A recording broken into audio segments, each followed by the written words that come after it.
Nah,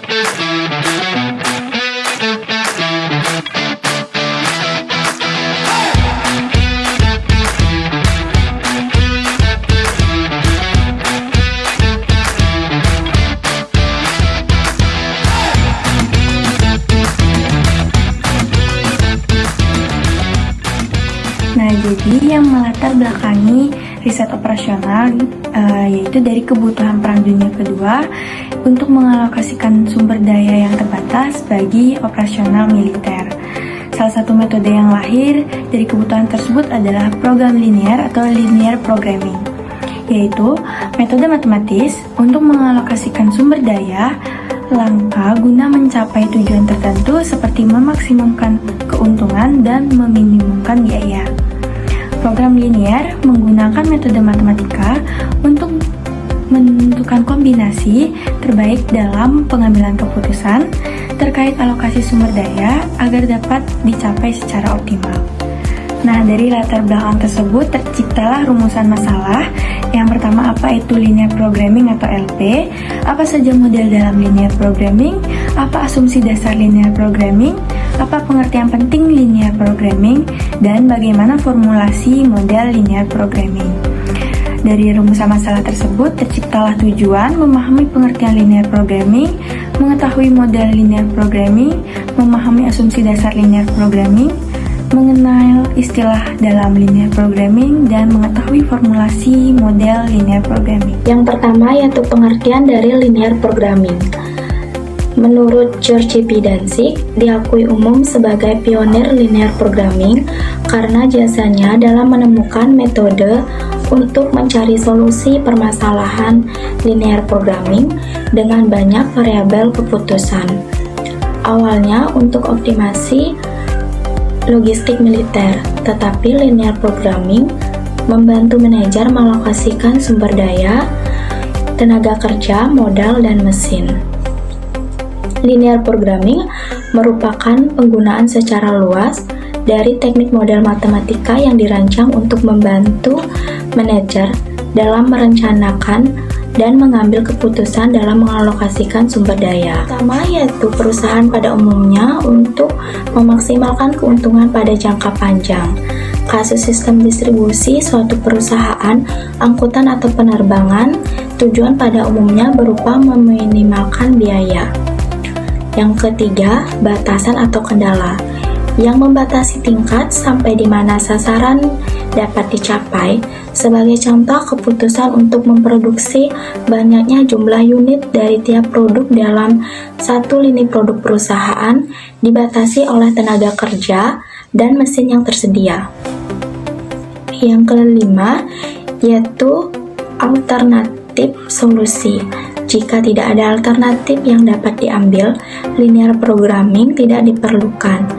Uji linearitas dipergunakan untuk melihat apakah model yang dibangun mempunyai hubungan linear atau tidak. Baik, selanjutnya model linear programming. Model program linear disebut juga dengan populasi model. Model program linear digunakan untuk menunjukkan proses model yang semua masalah menyangkut usaha mencapai subjek tujuan dengan kumpulan batasan-batasan, misalnya batasan-batasan sumber daya. Model program linear dari masalah-masalah ini memperlihatkan karakteristik-karakteristik umum seperti yang pertama, fungsi tujuan untuk dimaksimumkan dan diminimumkan. 2. Kumpulan batasan-batasan. 3. Variabel-variabel keputusan untuk mengukur tindakan aktivitas. Dan yang terakhir, semua hubungan batasan dan fungsinya adalah linear. Sebelum menggunakan metode linear programming, kita perlu memahami asumsi dasar menjadi fondasinya. Ada 4 asumsi utama. Yang pertama, proportionality, di mana asumsi ini menyatakan bahwa perubahan pada variabel keputusan akan berpengaruh secara sebanding terhadap fungsi tujuan dan penggunaan sumber daya. Contoh, jika perusahaan menggandakan jumlah produksi, maka biaya dan keuntungannya juga akan meningkat 2 kali lipat. Yang kedua, additivity, di mana asumsi ini menunjukkan bahwa nilai dari setiap kegiatan tidak saling mempengaruhi.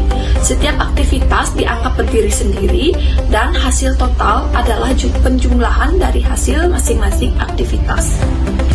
Contoh, total keuntungan produk A dan produk B adalah hasil penjumlahan keuntungan keduanya tanpa pengaruh satu sama lain. Yang ketiga, divisibility, di mana asumsi ini menyatakan bahwa setiap variabel keputusan boleh bernilai pecahan. Artinya, solusi optimal tidak harus berupa bilangan bulat. Contoh, perusahaan boleh saja memproduksi 2,5 unit barang jika itu menghasilkan keuntungan maksimum. Yang keempat, deterministik, di mana semua parameter dalam model seperti biaya, kapasitas, dan waktu diasumsikan diketahui dengan pasti dan tidak berubah selama proses analisis. Contoh, harga bahan baku dan jam kerja diasumsikan tetap sepanjang periode perencanaan. Selanjutnya ada beberapa istilah penting yang digunakan dalam linear programming. Yang pertama ada solution, yaitu merupakan jawaban akhir dari linear programming, di mana nilai dari setiap variabel keputusan. Yang kedua, possible solution, yaitu penyelesaian yang memenuhi semua kendala atau batasan yang diberikan. Yang ketiga, no possible solution, yaitu di mana terjadi jika tidak ada titik yang memenuhi semua kendala secara bersamaan. Yang keempat, optimal solution, yaitu solusi yang memberikan nilai maksimum atau minimum pada fungsi tujuan. Yang kelima, multiple optimal solution, yaitu yang artinya lebih dari satu hasil solusi optimal. Yang keenam, boundary expression, yang artinya batas yang ditandai dengan tanda sama dengan. Yang ketujuh, corner point feasible solution, yaitu titik-titik sudut yang berada dalam daerah feasible. Yang kedelapan, corner point impossible solution, yaitu titik-titik yang berada di luar daerah feasible dan tidak bisa dijadikan solusi. Yang kesembilan, no optimal solution, yaitu terjadi ketika model tidak memiliki hasil optimal. Misalnya, fungsi tujuan tidak terlepas. Nah, jadi kesimpulan dari materi hari ini, program linear merupakan metode untuk mengalokasikan sumber daya yang terbatas di antara berbagai aktivitas yang saling bersaing guna memperoleh hasil yang terbaik. Pembentukan model program linear memiliki syarat utama seperti variabel keputusan, fungsi tujuan, fungsi kendala, dan batasan variabel. Dengan demikian, program linear menjadi alat analisis yang efektif untuk menemukan solusi optimal dalam mengambil keputusan yang melibatkan keterbatasan sumber daya.